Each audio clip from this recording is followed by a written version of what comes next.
Bom dia, bom dia, bom dia. Bem-vindo, né? Chegar aí depois e o momento seja mais um momento de aprendizado, onde vamos comentar, né? Aprofundar mais a leitura que fizemos do capítulo 37, do parágrafo 9 ao parágrafo 15. Vamos ver que, como já comentamos durante a leitura, mas agora com um pouco mais de detalhes, né? E nessa leitura, eu lembro que a gente comentou para observar nos parágrafos, quando for lido, sempre que tem falando de muitos, milhares, né? Chama de uma grande quantidade, aqueles que estão sendo enganados, aqueles que rejeitam a verdade, aqueles que estão não estão vivendo a luz que recebem. E quando fala dos fiéis, vem sempre com a ideia de poucos. Entende? Então, porque a gente já tira uma grande lição, e não é para ir com a maioria. Essa história que é a voz do povo, é a voz de Deus, é que está certo, cuidado. Então, só para relembrar aí a quem for ler esses parágrafos. Vamos orar então, e aí a gente dá continuidade. Oremos. Santos, Pai querido, estamos nesse momento agradecidos por mais um dia de vida, por estarmos alcançando o amanhecer de mais um primeiro dia da semana. Te agradecemos pelo sábado, te agradecemos porque à vista de tudo que tem acontecido neste mundo, eu continuo cuidando de nós.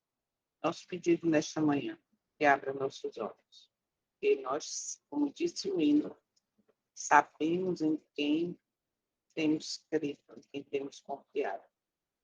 Confiamos em Ti, nosso Deus. Confiamos no Teu Filho como nosso Salvador, como nosso intercessor, santuário do céu. Declaramos neste momento que também o aceitamos como Senhor. Por isso, Pai, por favor, segura nossa mão, nos ajuda, nos transforma, muda o nosso caráter, e a cada dia possamos buscar contemplar a Tua face para sermos transformados. Toma cada um presentes que vão assistir, chegar depois aqui na sala, todos sejam alcançados pelo Santo Espírito, que guia toda a verdade e convence do pecado, da justiça e do juízo. Cada família representada que também seja alcançada pela tua graça transformadora. Entregamos neste dia pessoas, cada uma delas, nosso pedido de oração. Cada uma delas que nós estamos orando. Eu sempre digo por diversos motivos. Como nossa família, filhos, amigos, parentes, vizinhos. Que cada um seja transformado e salvo para a eternidade. Mas sabemos que teu interesse, como diz a palavra, é salvar a todos. É que todos se arrependam. É que ninguém se perca. Esse é o desejo do teu coração e é o nosso. Por favor, nos ajuda. Em nome do teu Filho, nosso Salvador, como os enfermos das famílias limitadas. E que o nosso pedido também é que este vídeo alcance, esse estudo alcance pessoas que buscam aprender, assim como nós, de adorar Espírito de verdade. Esse é o nosso desejo, nossa oração, com o pedido de perdão por todos os nossos pecados. Em nome do teu Filho, nosso Salvador. Muito em breve viremos do céu. Amém. Bom dia, bom dia, bom dia. Vamos lá, então. Aí, a capa do capítulo, né?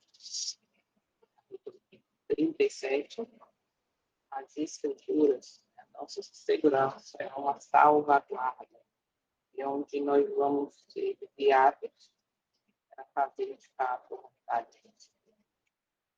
Não sermos enganados, né? E o maior propósito é esse. É conhecer a verdade nos libertará. Lembrando que a verdade, dentro do contexto, é a Bíblia e é o próprio Cristo que diz: eu sou o caminho e a verdade e a vida. Então, dentro desse pensamento, né, nós estejamos unidos para conhecer a verdade e realmente não sermos enganados. Opa, lá no primeiro passo.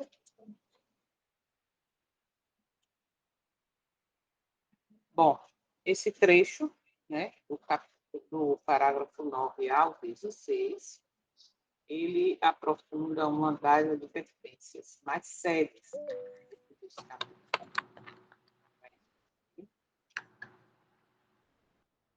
Satanás pode utilizar pessoas, relacionamentos, autoridade religiosa, tradição e até a própria sinceridade humana para impedir o bem.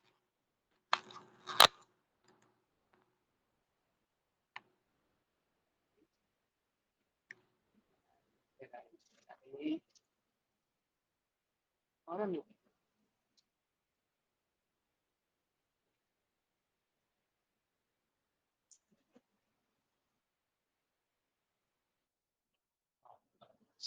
Relacionamentos, autoridade religiosa, tradição e até a própria sinceridade humana para impedir alguém de seguir a verdade que já conhece. Isso aqui é interessante e a gente vai perceber que,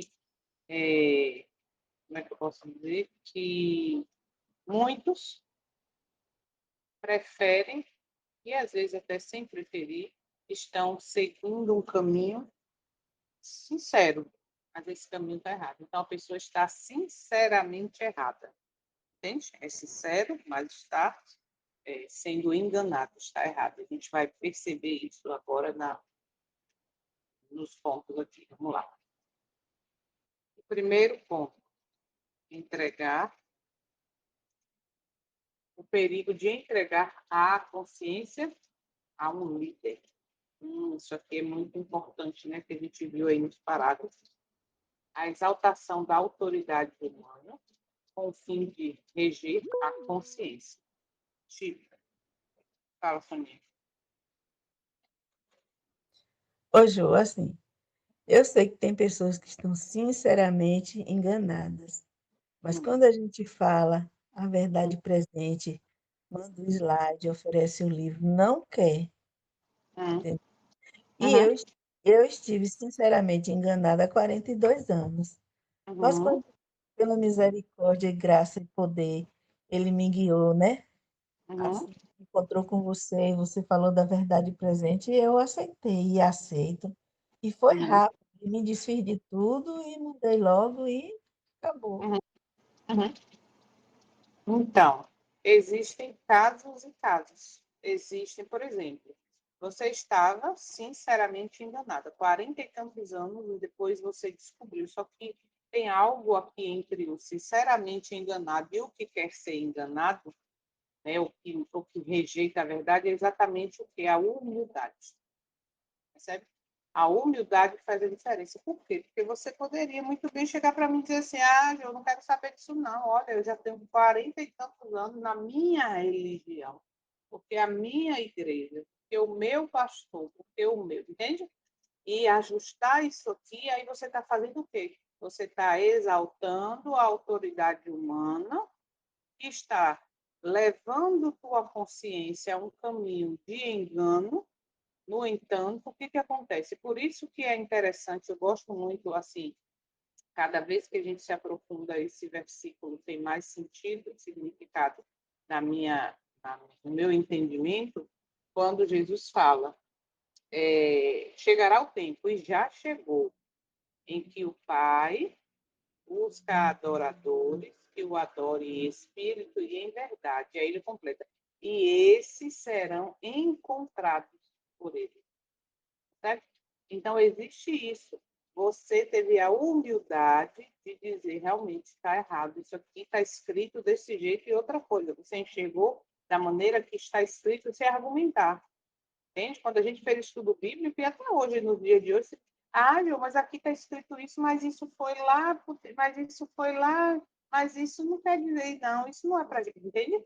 Então, tudo isso faz a diferença. E hoje, infelizmente, muitos estão dentro desse contexto de sinceramente enganados, por quê? Porque estão defendendo ou vivendo, né, exaltando pessoas, religião, título, enfim.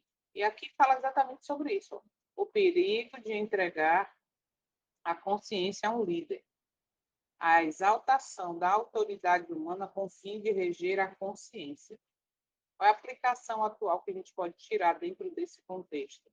Respeitar pastor, professor, teólogo ou líder religioso é saudável. Muito bem. O perigo começa quando a pessoa pensa: se meu líder disse, então não preciso conferir. Entende? O perigo está aí. E foi o que aconteceu com você. Você saiu desse perigo. Você não chegou e falou: não quero saber, porque não sei o que. Não. Quero aprender, vamos aprender. Ok? E quando você põe: mas a minha igreja falou, a minha religião falou, foi o que eu comentei um dia desse. Cintia Alves comentando que não usa mais brincos, joias, não sei o quê, não sei o quê, não sei o quê, e que alguém perguntou para ela. E ela disse assim: eu cantava em cima de um trio, e aí agora, depois que eu conheci a mensagem e tal, o evangelho, e aí alguém veio me perguntar: mas Cíntia, por que você não usa mais? Aí eu falei para ela: a minha igreja não usa. Essa é uma resposta correta? Não é. Percebe? Bom, de acordo com o que a Bíblia aconselha, toda vez que ia ter um momento de restauração do povo de Deus, não sei o quê, aí ele pedia para que tirassem as joias, para que enterrassem no pé de uma árvore, para que ninguém tivesse contato, para que... Né? Por quê? Porque isso era um hábito das outras nações. E o povo escolhido, ele queria que fosse diferente e não usasse essas coisas. Essa é a resposta, entende? E aí, muitas vezes, nós caímos nesse erro. Não, porque a minha igreja disse que não é usar. A minha igreja disse que não é para comer carne de porco. A minha igreja disse que é para guardar o sábado. A minha igreja é o meu pastor, é o meu líder? Não. E aí é onde mora a diferença. Então, a fé genuína, tá? Cristã, a fé em Cristo mesmo, a fé de Cristo, como diz Apocalipse, não deve funcionar por procuração. Isso aqui eu gosto de lembrar que eu sempre bato na tecla. Cuidado com a fé coletiva. Cuidado com a fé coletiva. O que é isso? Eu me agarrar naquele... Não, eu tenho que estar junto com todo mundo, eu tenho que ver todo mundo, eu tenho que estar junto, eu tenho que congregar, eu tenho que... Peraí, congregar e estar junto sempre. Na verdade, independente de ser um pouquinho de gente ou um tantão de gente, mas o sentido real, ou melhor, o significado real dentro da fé nesse contexto é exatamente você estar unido com pessoas que pensam a mesma coisa, que querem adorar. Lá a primeira mensagem angélica, ó, adorar aquele que fez o céu e a terra, que quer adorar, que quer viver uma reforma. Vocês lembram aqui no capítulo, foi nesse capítulo, ou foi no capítulo passado? Foi no capítulo passado. E fala exatamente que sobre todas as reformas, não vou até agora, sobre todas as reformas devem ter base bíblica. Não, foi aqui mesmo. Aqui, ó. Parágrafo 5. Mas Deus terá sobre a terra um povo que mantenha a Bíblia. E a Bíblia só, como padrão, aqui agora, de todas as doutrinas e a base de todas as reformas. Entende? Então, não é a minha igreja, porque a minha igreja diz que eu não posso usar briga. Não. A Bíblia deve ser a base de todas as reformas. Que reforma? O que eu falo, o que eu penso, o que eu visto, o que eu como, o que eu leio, o que eu assisto, o que eu compartilho, o que eu sigo. É a Bíblia. Está na Bíblia? E você também é chato. Tudo seu tem que estar na Bíblia. Está na Bíblia? Está não? Tchau. Entende? E aí, quando eu estou firmado nisso, pode vir o líder que for. Mas eu não vou voltar atrás, eu não vou como é que diz, confirmar, né, compartilhar, patrocinar algo que realmente não está de acordo à Bíblia e sim à autoridade humana. Por sinal, quem não assistiu o vídeo falando do dízimo, assista, tá? Que é muito importante, que eu botei lá no grupo. Então, respeitar pastor, liderança, etc., é importante, é saudável, né? É até bíblico, que o Eterno fala, né? Você pode até fazer isso, não tem problema. Agora, desde quando não me desobedeça. Então, antes importa obedecer a Deus do que a homem, tá? E o perigo começa exatamente quando pensamos assim, não, se minha igreja falou, meu líder falou, então eu não preciso conferir, eu prefiro ouvir, como aconteceu aí, já que a gente já relatou também, né? Uma pessoa falou, não, eu sei que está na Bíblia, eu sei que está no livro, mas eu prefiro ficar com o que o meu pastor disse. Olha aí, cuidado, perigoso, tá? E aqui a gente viu isso aqui, ó. Cristo previu que o indevido acatamento à autoridade por parte dos escribas e fariseus não cessaria com a dispersão dos judeus. E aí, quando eles tiveram, aí segue dele aqui, ó, com visão profética, ele previu a obra, estou lendo o parágrafo 9, a obra de exaltação da autoridade humana para governar a consciência, que tem sido uma terrível maldição, observa agora, para a igreja em todos os tempos. Então, independente da geração, independente de se... Não, mas isso aí foi lá na época lá que Roma estava perseguindo, na época da Reforma Protestante, aqui diz. Se você acredita que Espírito de Profecia é o testemunho de Jesus, com base em Apocalipse, aqui diz bem claro. E isso tem sido uma terrível maldição para a igreja em todos os tempos. Okay? Em todos os tempos. E aí segue dizendo o parágrafo, ó, e suas temíveis denúncias contra os escribas e fariseus, assim como as advertências ao povo para não seguirem esses líderes cegos, foram registradas como admoestação para quem? Para as futuras gerações. Percebe? Então, está aí um grande despertamento, uma grande citação, tá? Para as futuras gerações. Lembrando que escribas e fariseus eram os líderes do povo judeu, um povo escolhido com uma determinada missão, não aceitou a simplicidade do evangelho vivo na pessoa de Jesus, recusou, e essa liderança do meio do povo de Deus, no passado, foi o que? Foi quem convenceu, como a gente viu no final do parágrafo 7, que diz assim, muitos pensam assim, né? Como é que nossos líderes e sábios escribas não creem em Jesus, não o receberiam estes piedosos homens se ele fosse o Cristo?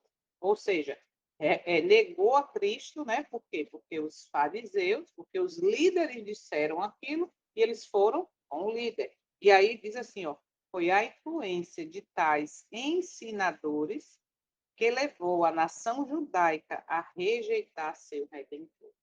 Então, cuidado em entregar tua consciência, o que você acredita, a homens, a pessoas erradas, porque todos são, dentro do contexto da vontade do Senhor, estão guiando, são líderes cegos guiando o povo cego.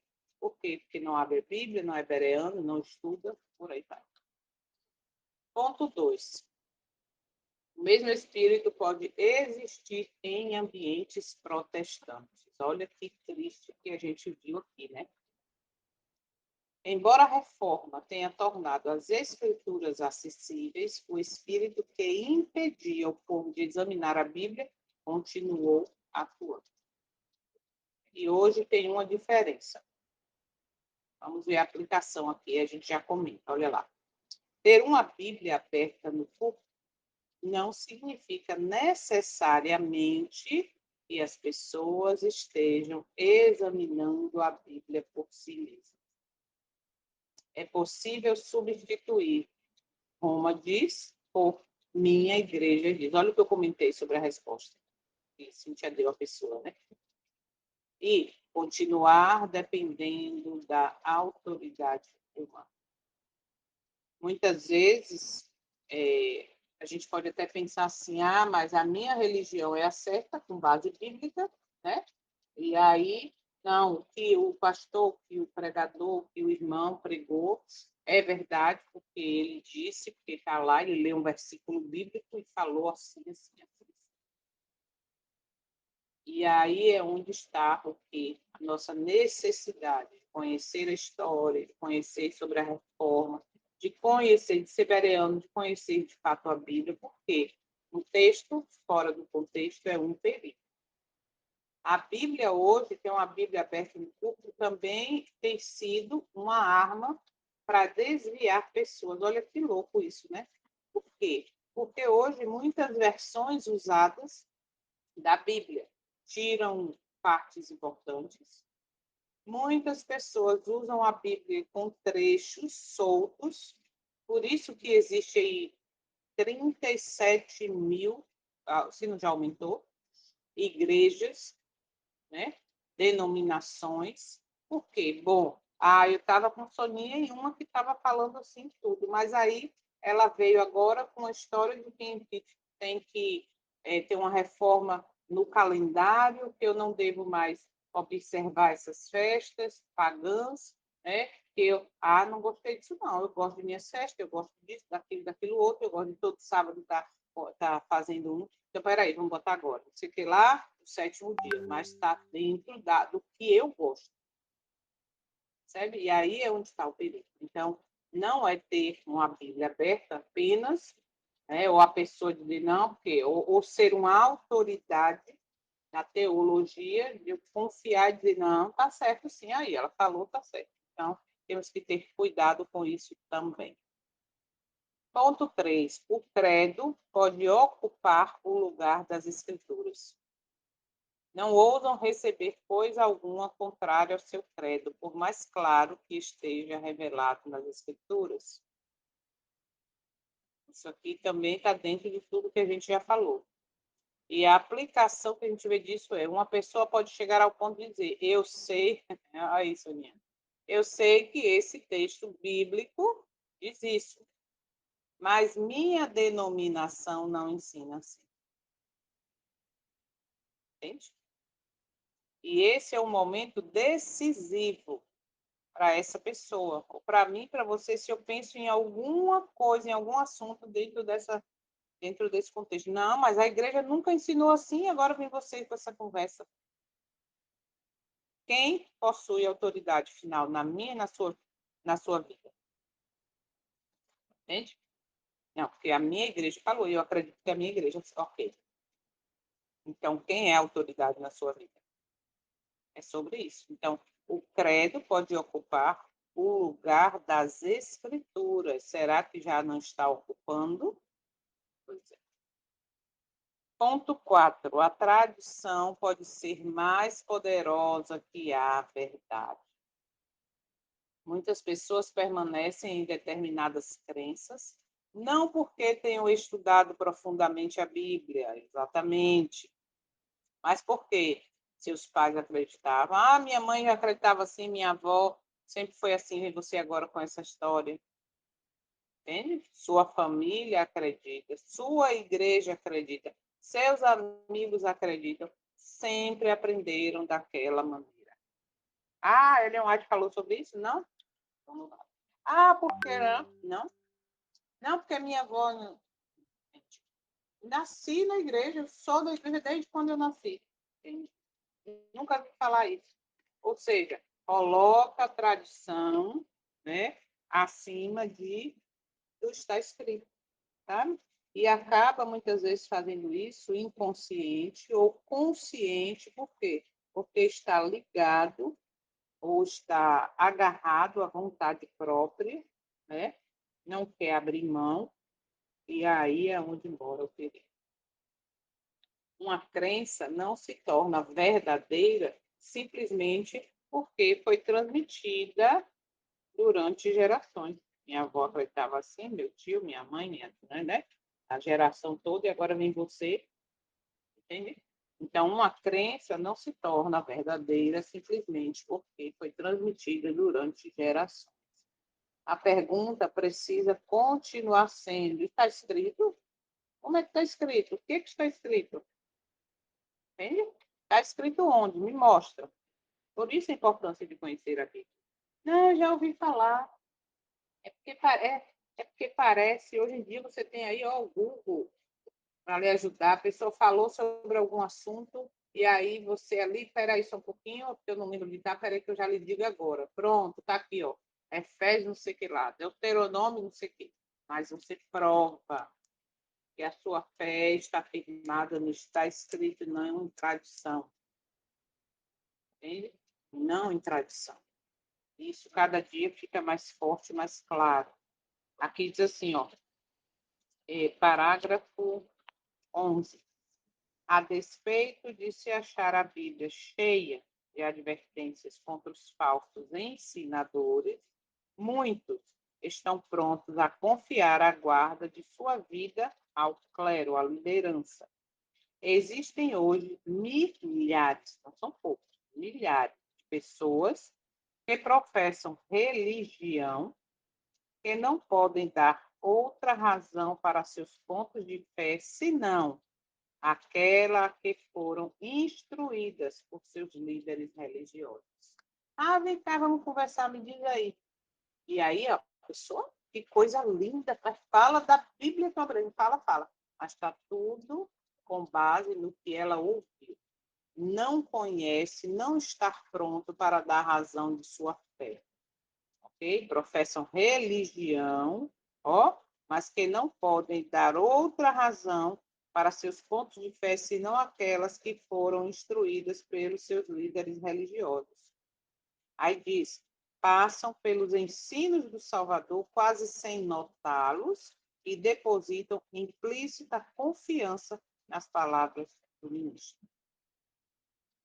E aí segue aqui para terminar esse parágrafo, diz assim: a falta de coragem moral para se desviar da repisada trilha do mundo leva muitos a seguirem as pisadas de homens instruídos e, por sua relutância em investigar por si mesmos, estão se tornando desesperançadamente algemados pelas cadeias do erro.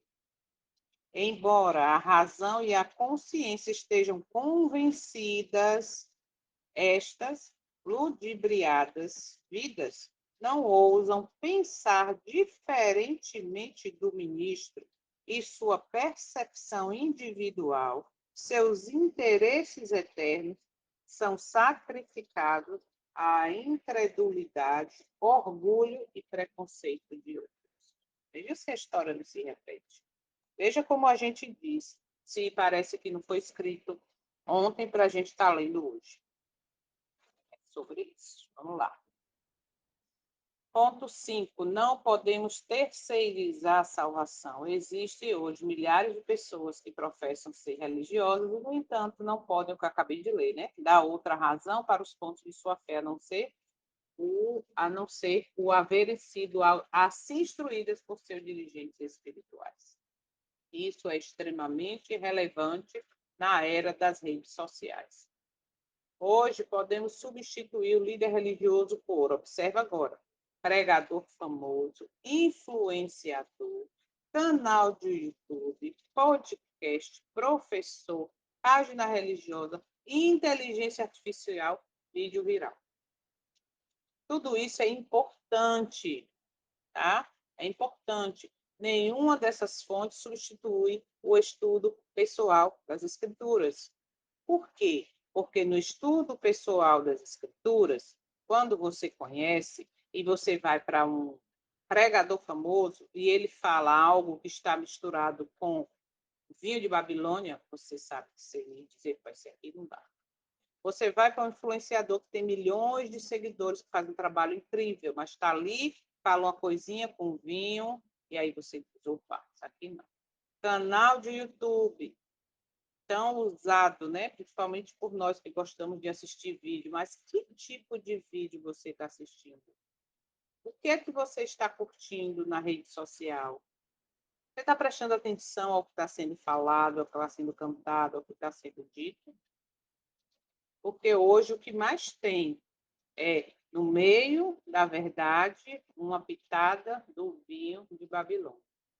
E se você não tem o seu momento do estudo pessoal das Escrituras, você não conhece, você não vai ter discernimento para ver se o famoso pregador, se o influenciador, se o canal do YouTube, se o podcast, se o professor e por aí vai, está realmente de acordo ao que está escrito.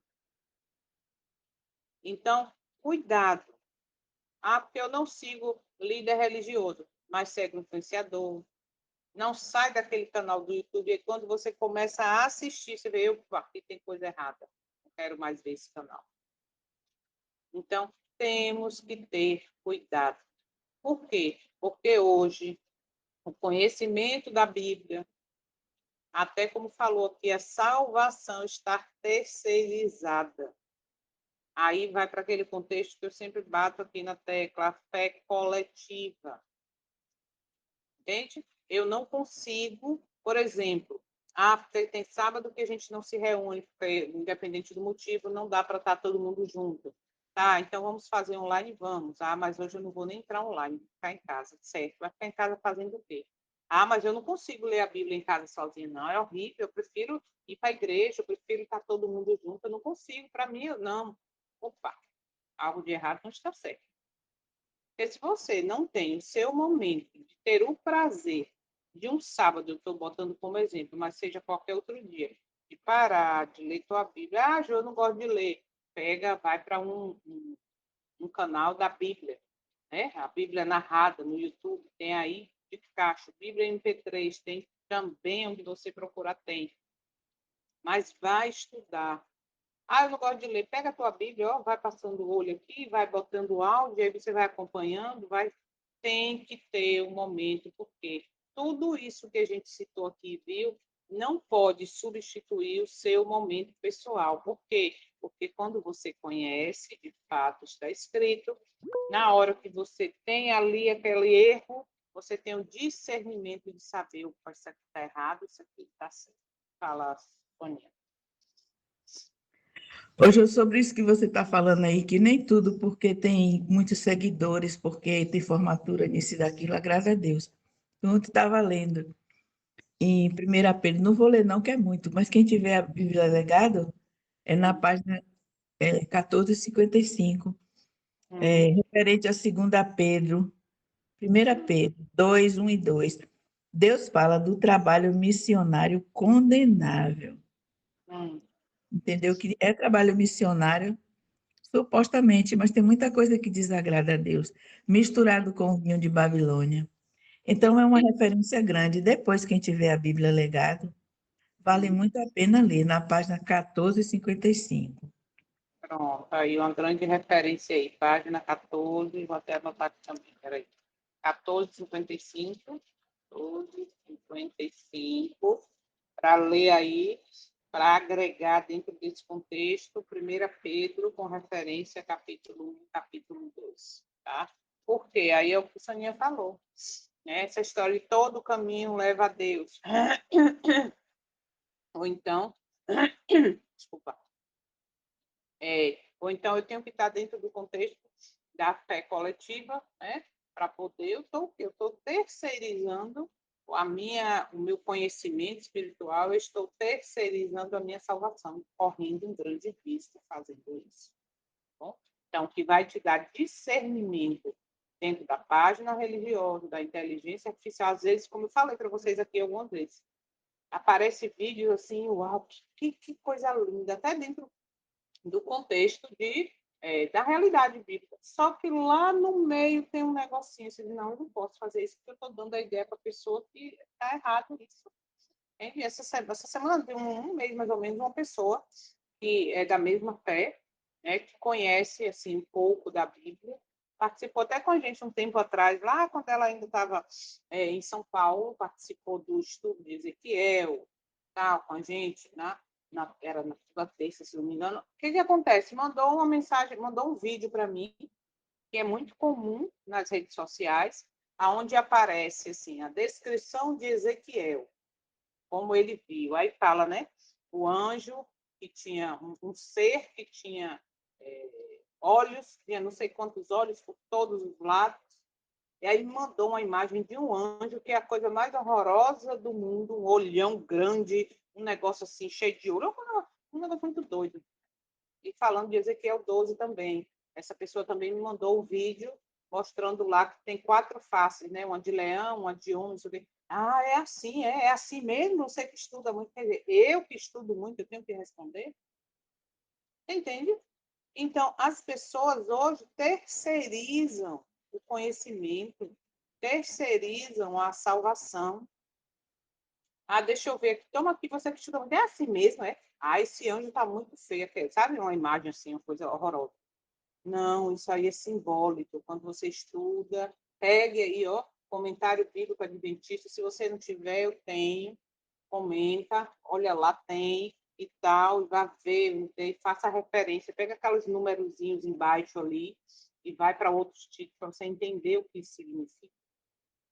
Mas hoje, infelizmente, muitos estão terceirizando o conhecimento, a salvação, e põe a certeza naquilo que a minha igreja disse, que Ju disse, que Soninha disse, que a irmã Maria disse, que fulano disse, que o pastor disse, que o presidente disse.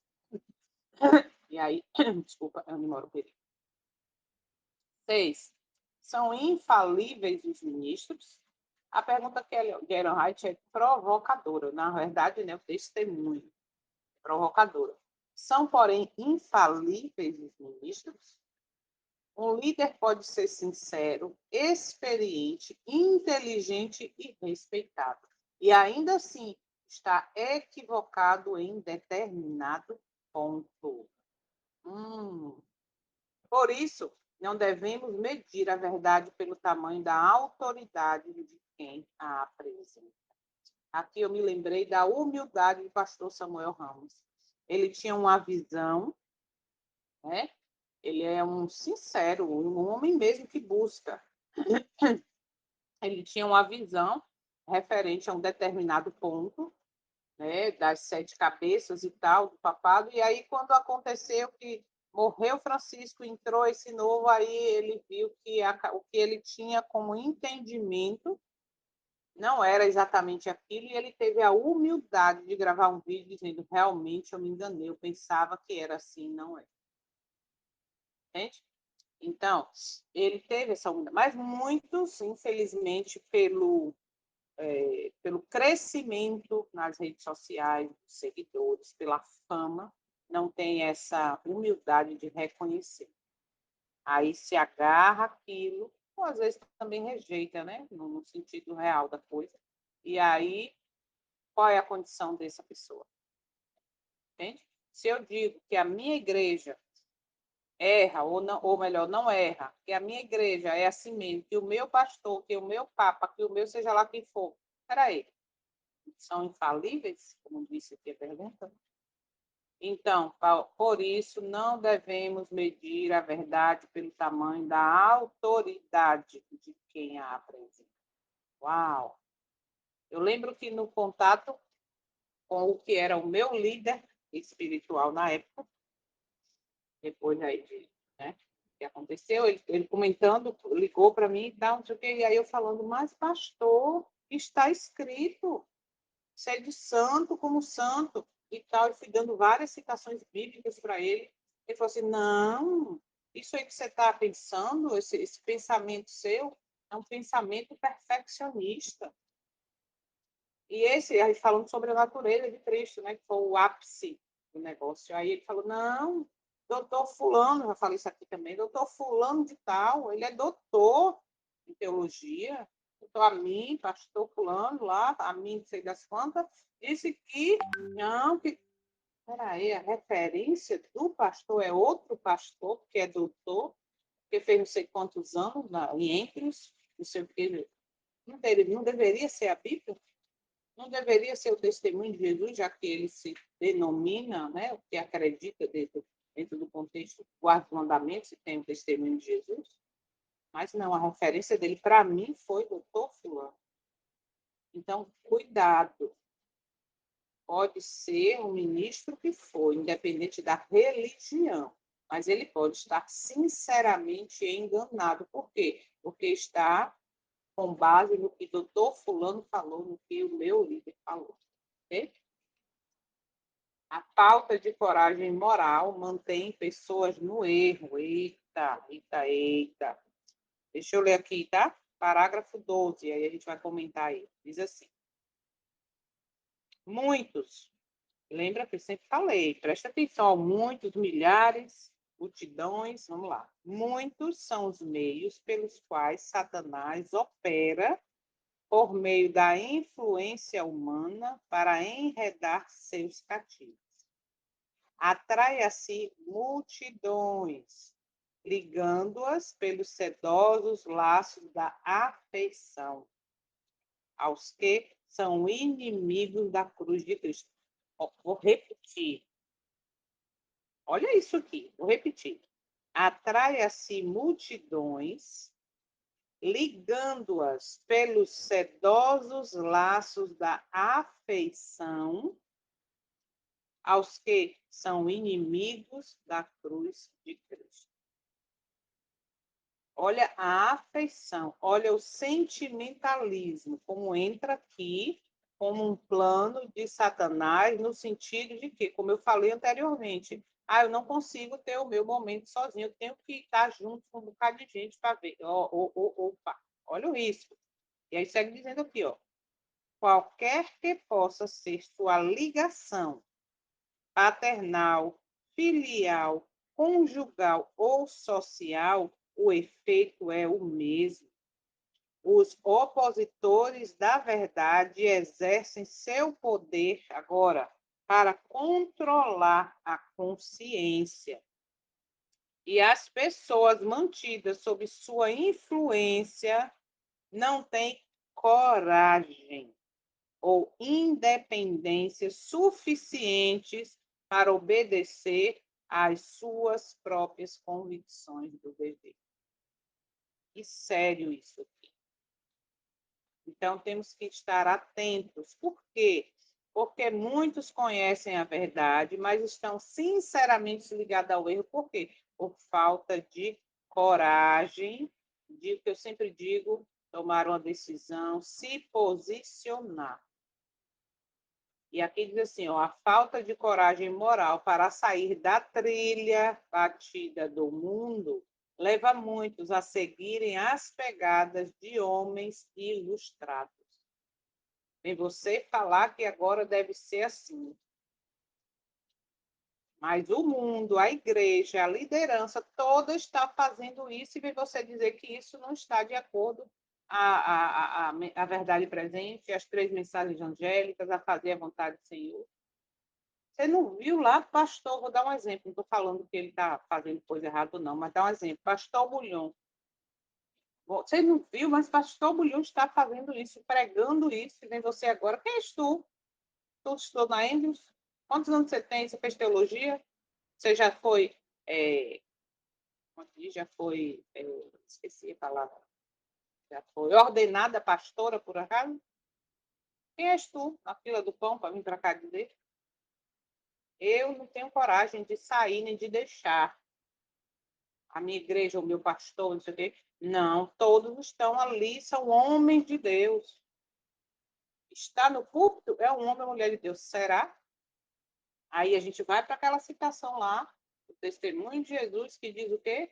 Que homens iletrados, e aí, né, estarão usando os púlpitos para falar o que? O engano, para engrandecer o domingo. E aí tem aquela situação que é muito forte. É doloroso ler. Mas diz o quê? Que eu vou ler. Eu não quero falar com isso, falar. Eu tenho um tempinho hoje, né? Então vamos lá. Rapidinho. Rapidinho. É importante para a gente perceber que a coisa realmente é séria. Então, pegar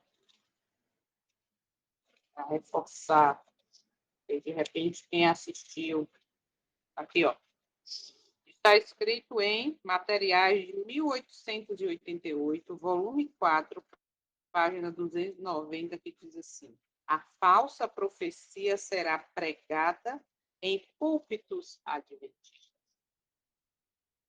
Muitos estarão em nossos púlpitos com a tocha da falsa profecia nas mãos, acesa com a tocha infernal de Satanás. Então, não é porque um líder, não é porque um pastor, não é porque um irmão, um ancião, uma cantora, uma pessoa, uau, olha lá, cuidado. Agora eu pergunto, se eu não tenho alegria, contentamento de dedicar um tempo para fazer minha leitura, para ouvir a Bíblia, já que eu não gosto de ler por causa do óculos, porque não está andando, enfim, como é que eu vou ter o discernimento para saber agora se essa pessoa está falando a verdade, de acordo ao que está escrito de fato, ou está pregando e falando com a tocha acesa na tocha infernal de Satanás? Entende?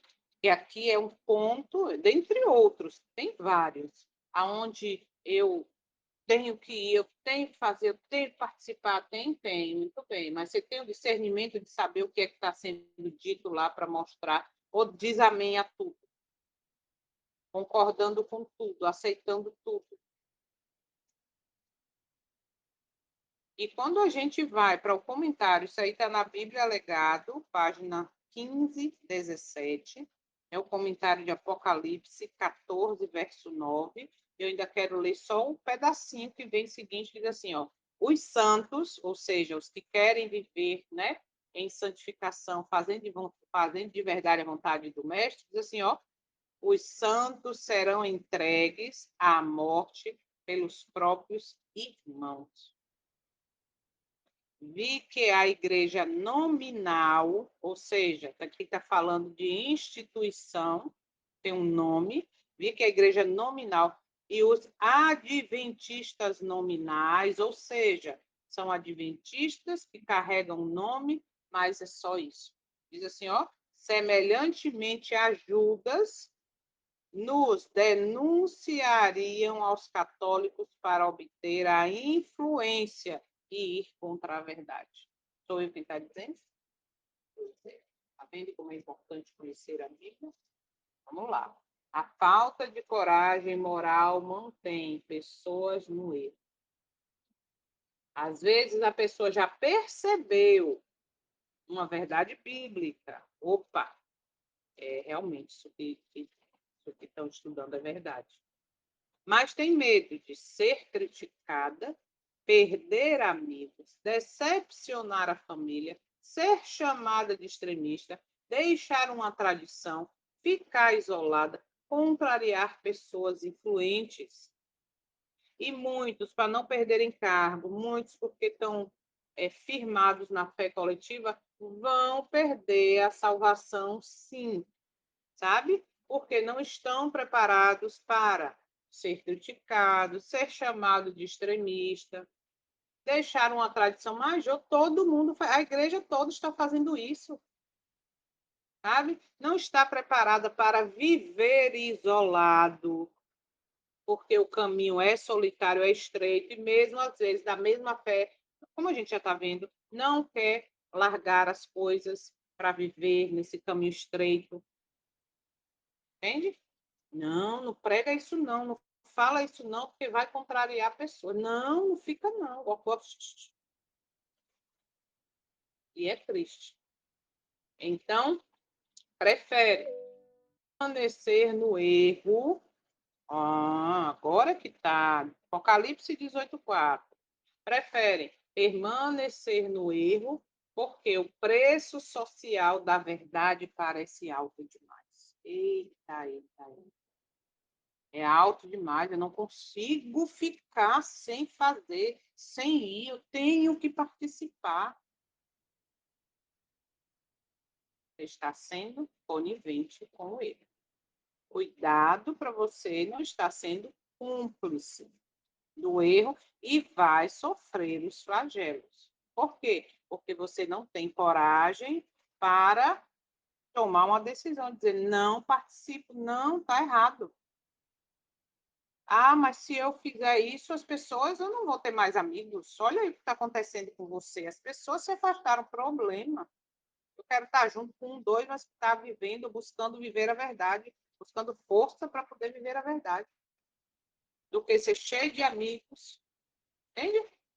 Ah, se eu fizer esse caminho aí agora, eu vou ser extremista. Fulano está ficando doido. É sobre isso.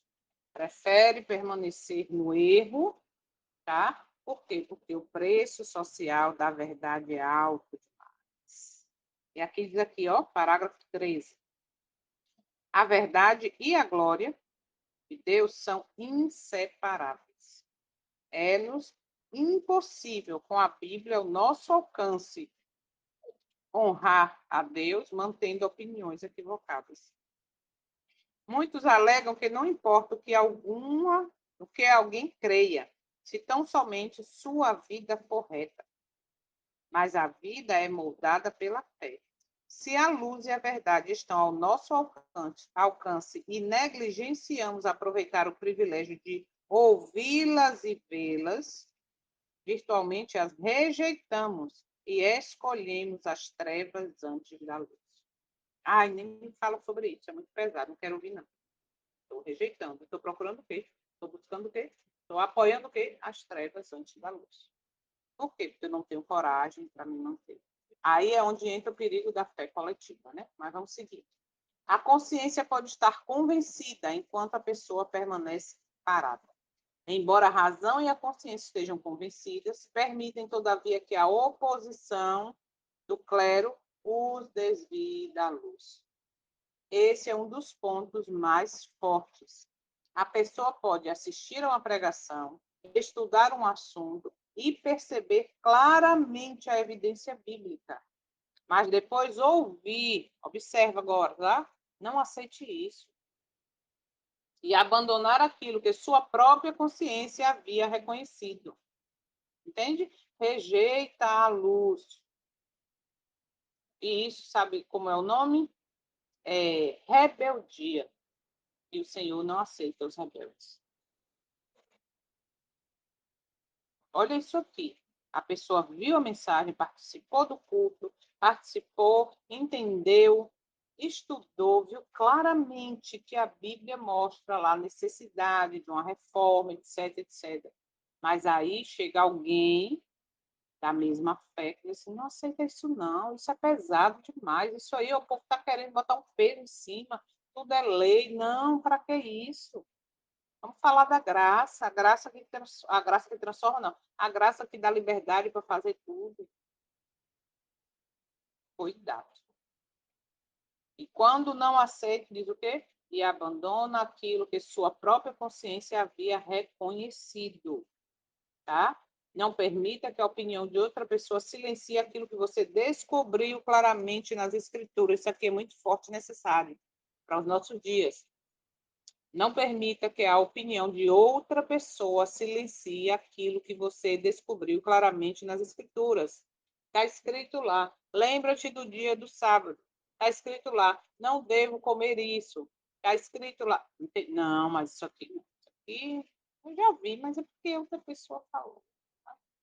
O fulano falou. Cuidado. Satanás utiliza relacionamentos para controlar decisões. Muitos são os meios que Satanás opera pela influência humana. A gente leu aqui na estante, a fim de alcançar os seus cativos. Com que tipo de religião?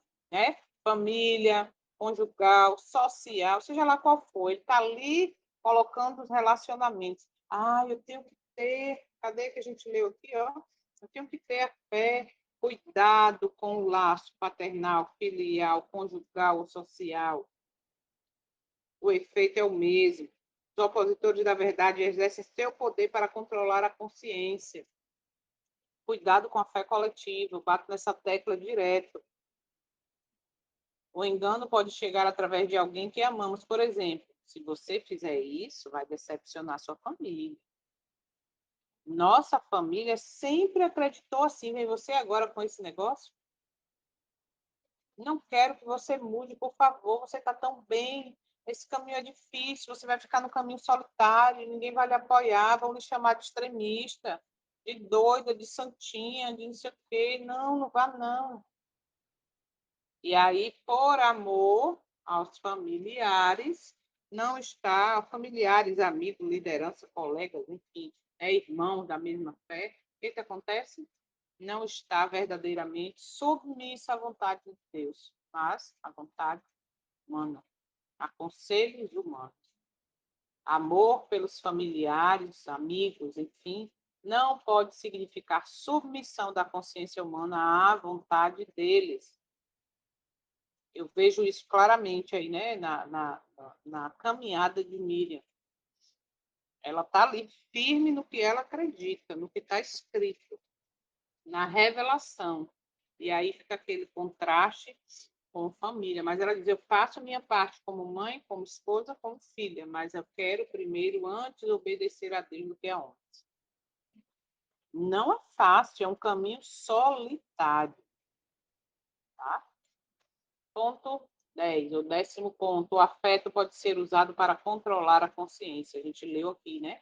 O problema não é amar a família ou os amigos, o problema é quando o vínculo afetivo passa a determinar aquilo que devo crer e obedecer. Uau! Amor leva ao vínculo, que leva à pressão, que leva ao medo de perder o relacionamento, que leva ao abandono da convicção. Isso aqui é muito triste, mas é uma realidade para muitos. Tá? É uma realidade para muitos. O vínculo emocional, né? E vai levando uma coisa, puxa a outra, que puxa a outra, que puxa a outra, e no final você abandona aquilo que você acredita, que você sabe que está certo. Por quê? Porque sua família está toda na igreja, seus irmãos de fé, está todo mundo fazendo isso, e aí você abandona a coisa certa para estar no meio, porque sua mente, sua consciência está sendo o quê? Moldada a aceitar isso. E aí a gente vai para Romanos 12. Não se conforme com este século. Renove a sua mente. É assim que fala Romanos 12? Então, tá? Esse é um mecanismo extremamente poderoso. A fidelidade a Deus precisa permanecer acima da pressão social. E para quem ainda não tem um relacionamento verdadeiro, tem o prazer de ficar sozinho dentro de casa, ou seja lá onde for, mas está ali com a Bíblia, ouvindo o hino, aprendendo. Ontem, à tarde, uma parte da tarde, o que eu fiz? Botei alguns estudos, né, específicos, e aí fui fazer, sabe o quê? Peguei um caderninho de pintar, um livro de pintar, histórias bíblicas para criança, entendeu? O livro de pintar ali onde tem Noé, a arca, fui pintando, para não dizer a mente, aqui pintando e ouvindo, estudando. Depois peguei a Bíblia ali, li umas coisas. Então, se eu não tenho prazer em fazer isso, eu sozinha, eu tenho que cuidado. Observa isso aqui, para a gente já ir, né, para os 5 pontos úteis. O amor leva a um vínculo. Esse vínculo me leva a uma pressão, se eu faço ou não. Essa pressão vai me deixar no meio do caminho. Ah, mas se eu fizer isso, se eu me posicionar, eu vou perder amigos, irmãos, parentes, relacionamento. E aí, para não perder esse amor, esse sentimentalismo, essa afeição, eu abandono a verdade. Isso é um mecanismo extremamente poderoso. Vida correta não substitui verdade correta. Muitos alegam que não importa o que creiam, se tão somente sua vida for correta. Olha, tudo correto, tudo certinho. Uhum. A vida é moldada pela fé. A frase: o importante é ser uma pessoa boa. Parece bonita, mas não resolve a questão da verdade. Nossas crenças influenciam nossas decisões, prioridades e práticas. Por isso, boa intenção não substitui conhecimento da vontade de Deus. Tá? Boa intenção não substitui conhecimento da vontade de Deus. Ponto 12. Sinceridade não transforma o caminho errado em caminho certo. A ilustração das estradas é muito clara. Lembra? As estradas, um homem está viajando e chega a um lugar onde há várias estradas. E uma tabuleta indicada para onde cada uma delas conduz. Se ele não leva em consideração a indicação da tabuleta, estou lendo o parágrafo 14, e toma qualquer caminho que lhe pareça direito, poderá ser muito sincero, mas com toda probabilidade achar-se-á na estrada errada. Uau! Tá? A ilustração das estradas é muito clara. Uma pessoa pode escolher determinada estrada com toda sinceridade, mas sinceridade não muda o destino daquela estrada.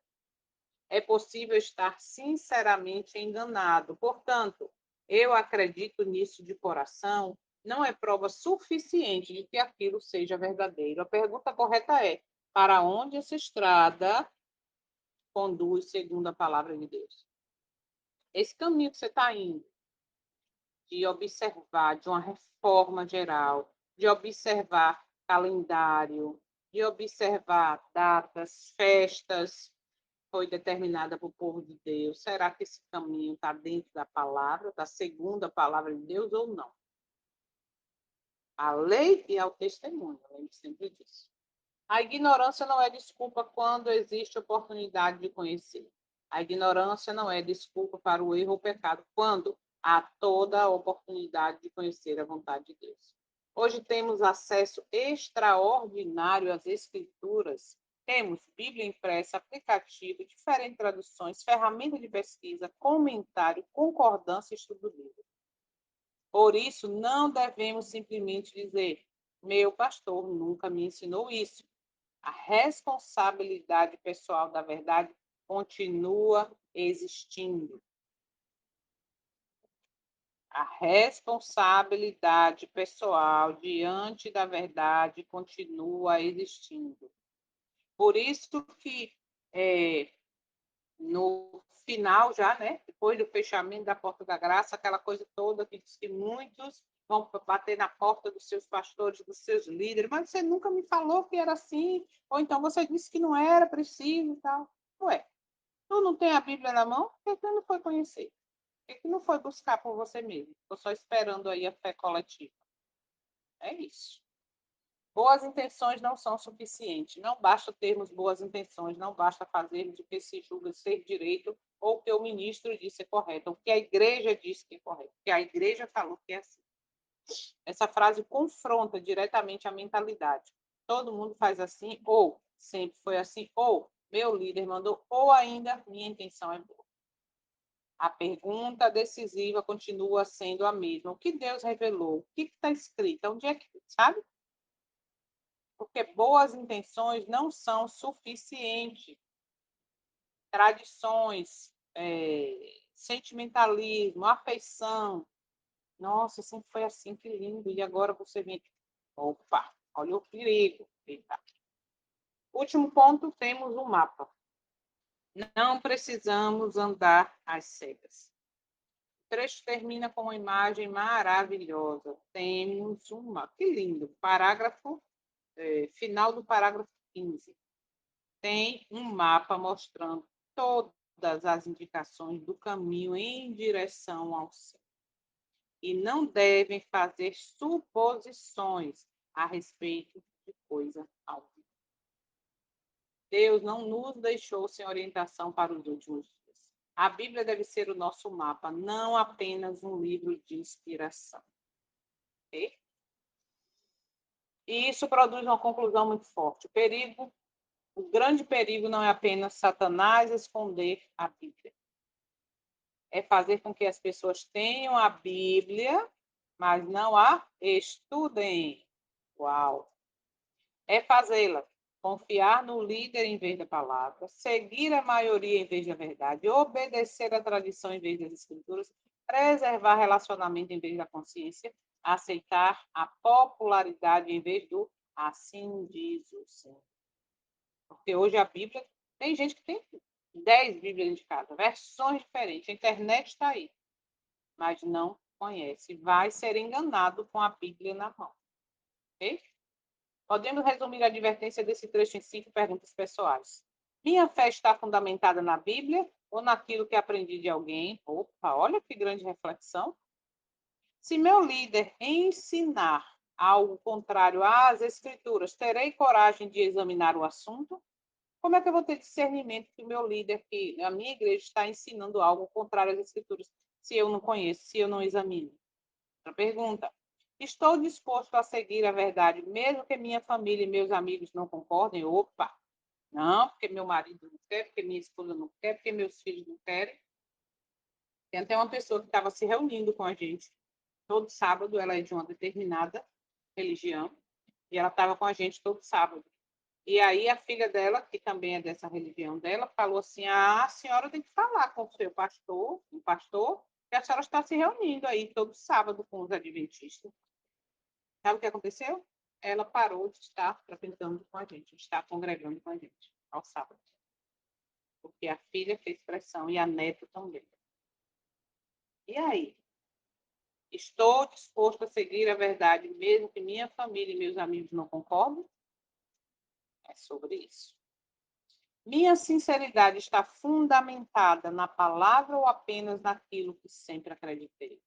Eu entrei na igreja, a igreja sempre foi assim, sempre falou isso. Mas agora mudou a visão, né? Em relação à natureza de Cristo, em relação à vitória sobre o pecado, mas eu vou continuar acreditando na igreja, porque é a igreja de Deus que é. Se uma grande multidão aceitar determinada doutrina, eu ainda perguntarei assim, diz o Senhor? Está aqui, uma pergunta essa sim. A multidão está acreditando que não é possível vencer pecado, que é uma incoerência. Por quê? Porque se intitula ser o povo que guarda os mandamentos e tem o testemunho de Jesus, e ao mesmo tempo diz que não é possível guardar, já que pecado é transgressão da lei, isso é uma incoerência, que a maioria não está enxergando, mas está aceitando. Então, a grande advertência até aqui para nós é: Satanás não precisa fazer uma pessoa odiar a verdade, basta fazê-la confiar em outra autoridade mais do que na palavra de Deus. Por quê? Porque não é bereano, não estuda, não vai atrás. Por isso, a verdadeira salvaguarda não é simplesmente perguntar em quem devo acreditar, mas o que está escrito. E depois de descobrir o que está escrito, perguntar: estou disposto a obedecer? Estou disposto a viver nesse caminho estreito? É sobre isso. Ok? Aí uma grande reflexão para nós. Vamos orar, compartilhar, para que essas verdades alcancem outras pessoas, essa verdade alcance outras pessoas, para que tenham os olhos abertos, enquanto é tempo, porque haverá um tempo em que não haverá mais tempo. Ok? Ninguém levantou a mão, não tem nenhum comentário, então vamos orar para a gente finalizar e amanhã, se o Eterno permitir, a gente vai dar continuidade com o parágrafo 16. Bom? Oremos. Santo Eterno, maravilhoso, nós te agradecemos por mais essa oportunidade de ter os olhos abertos. Entendemos que tudo que nós temos aprendido é para nos aperfeiçoar no caminho da vida eterna, para moldar o nosso caráter, para mudar o nosso caráter. Por isso estamos aqui agradecidos por mais essa oportunidade. Continua, Pai, por favor, abrindo nossos olhos, nos levando a ter segurança no está escrito, a conhecer o está escrito, que possamos ter sabedoria para administrar o nosso tempo, para conhecer a verdade. E assim estarmos tendo discernimento do que é puro, de acordo ao está escrito, acima do Senhor, e do que é misturado, de acordo com tradições humanas. Te agradecemos por tudo, fica conosco neste primeiro dia da semana. Te pedimos também, mais uma vez, perdoa os nossos pecados. Em nome do teu Filho, nosso Salvador e Senhor, te agradecemos. Amém. Bom dia, bom dia, bom dia. Que o Senhor nos abençoe e nos guarde. Até amanhã, se Deus.